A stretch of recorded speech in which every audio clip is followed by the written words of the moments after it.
So wait a minute. So you're telling me that if you're a girl, you have a much easier chance of closing deals than a guy? If you're working with male doctors, I would say yes.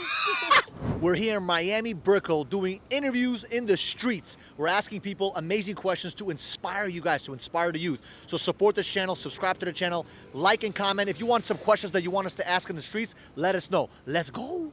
Do you think Israel trying to wipe out Hamas is the right thing to do? No, it's tough because when someone is as aggressive as they are and like murder, decapitation, like, you know, I can only imagine, right? It's difficult to just show them love if they're like just going to just be aggressive. But I just don't think violence on top of more violence is the answer. So what's the answer? One word. Selflessness. If someone came and murdered your family, what would you do?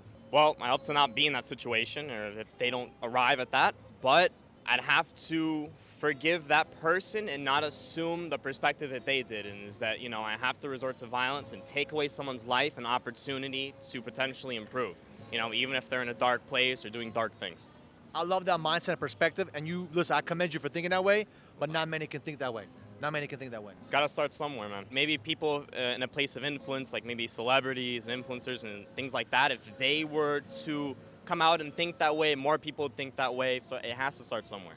My real dad's never been in my life. And do you think it affected you as a kid or no? Yeah, a lot. How? Can you talk to me about that? Because I didn't have my biological father showing me the things that I should learn. My stepdad was the one there showing me how to do everything.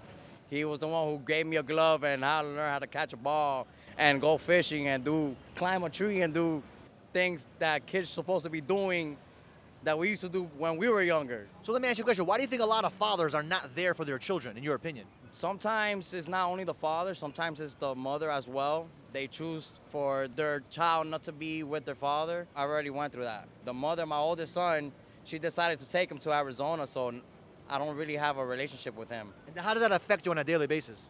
Every day it affects me. I mean, it's broken me so much, but at the same time, it's built me at the same time. I got my daughter, you know, she's the one that's actually with me, you know, she gives me the strength, you know, to keep going. That's you know, amazing. She doesn't let me forget that I'm still a father at the end of the day, you know. Sometimes I battle, you know, but it doesn't stop me from keep going, you know. So when it comes to being a psychic, like, how do you know, like, do you see people's future? Yeah, we can pick up on their futures, their past, their present, also pick up on relationships, family drama, give them advice to help them, you know, pinpoint their path in life. For someone that's watching and say, oh, it's all bullshit, how do we know this is true? You know, there's a lot of people that will have a little bit of skepticism, but if you want to try it, it's not going to hurt you. You know, try it. If you like what it is, it'll turn you to like it, you know, because if you go to a psychic that actually knows what she's doing and has a real gift, you just got to sit there and listen, and that'll make you a believer. So I heard someone say that, you know, when you go to a psychic, they use the information you give them and they kind of bounce it back to you, so you think it's all real. No. Is that true? No, so in my readings at my office, when people like sit down, somebody will like try to tell me like, oh, I'm going to this. I say, no, don't talk to me about any of that. Just sit down and I'm going to read your energy just based off your spirit. No information, just their name and their birthday, and that's all. Is it a form of dark magic or no? No, I don't work with any type of dark magic. I'm a light worker, so I work with spirit guides. I work with good energies, spiritual healings, nothing dark or anything to do with demonology or anything like that. I love it. So do you believe in God? 100%. Okay, and do you associate yourself with a specific religion? I'm Christian. I only work to tell a person how to get their life back on track. So, like, same thing, God helps those who help themselves. You know, so if somebody wants a little bit of information to try to help themselves, go to a person that can help you do that. Why would you say the mom is more important than the wife, in your opinion? Because if I'm having issues with my wife, I'll always go to my mom first. And then if I'm having issues with my mom, like, we'll always work it out with each other. I have this cute perspective too, because my dad isn't in my life. It's an interesting perspective for me. But like, my mom is always like that rock, that like steady point in my life that'll always just, I know she'll be there for me and I love her with all my heart. If you had a situation where you had to choose between your mom's life and your wife's life, who would you choose? I would choose my mom's life, but I know my mom would tell me to choose my wife's life. My mom is the type of person where she's very, very compassionate, very, very kind. So I know that she would tell me to make the decision to save my wife's life, but I wouldn't want to save my mom's life. Because your mom's the best person in the world. She's the most important woman in the world. Your mom's always going to be there for you. She gave birth to you. She brought you into this world. She's going to care for you more than anyone else ever will. So Right now we have amazing questions and amazing answers. So listen, if you have not yet subscribed to the channel, do me a solid, do me a favor, subscribe to the channel, like, comment. If you want us to ask some more questions, let us know. But we got some more people to talk to. Let's go. I've been working for free for like 7 years. That's what it is when you start companies. Like, it's called being bootstrapped. You're bootstrapped. You got to put every dollar into it, you know? I was a bartender putting it into my tech startups, running into walls over and over and over. It took me to working like a job that required more of me to think. Like my last job was running the marketing for a gym. And then I just met this lady. She had an app idea for hiring, and I'm good in branding. So I took her idea, became the co-founder, flipped it into something, but she put in 300K. So it could move, you know, you could build a product with 300K. So let me ask you this. During those 7 years where you were not really making a lot of money and bootstrapping your business, how did you mentally and emotionally survive that 7-year storm? Dude, I don't even know. I had a brain injury, so I had to stop playing football. I came here to start meditating and just like get my mind right. And then I started a company called Balance. That ended up being the app of the year for Google. My mom gave me $10,000 to put into a firm out here, and they ripped me off. They gave me some shitty designs.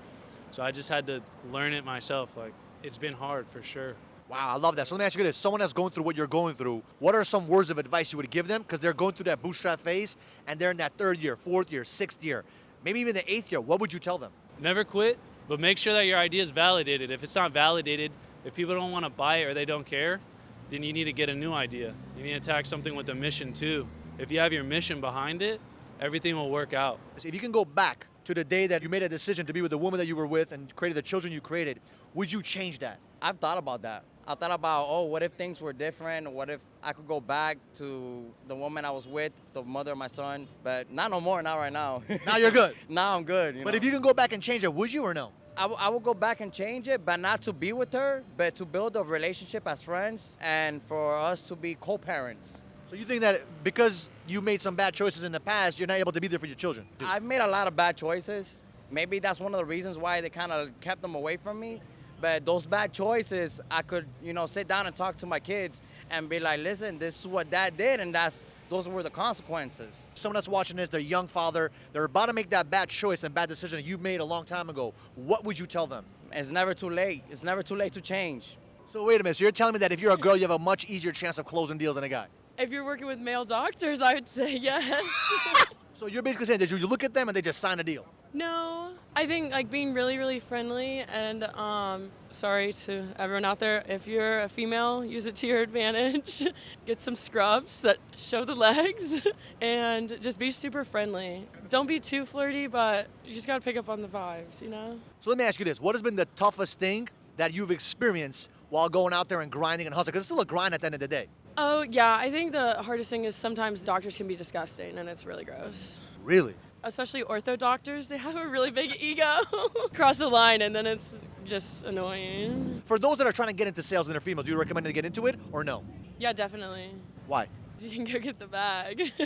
I love it. Listen, we had an amazing time today shooting content, asking questions, getting amazing answers, and so far we've been having amazing reviews from you guys. So do me a favor, like, comment, and subscribe to the channel. We need your support. We're trying to get to 100,000 plus subscribers right now. We're doing amazing on Instagram and TikTok, but for some reason on YouTube, we need your support, we need your help. So until next time, see you guys in the next video.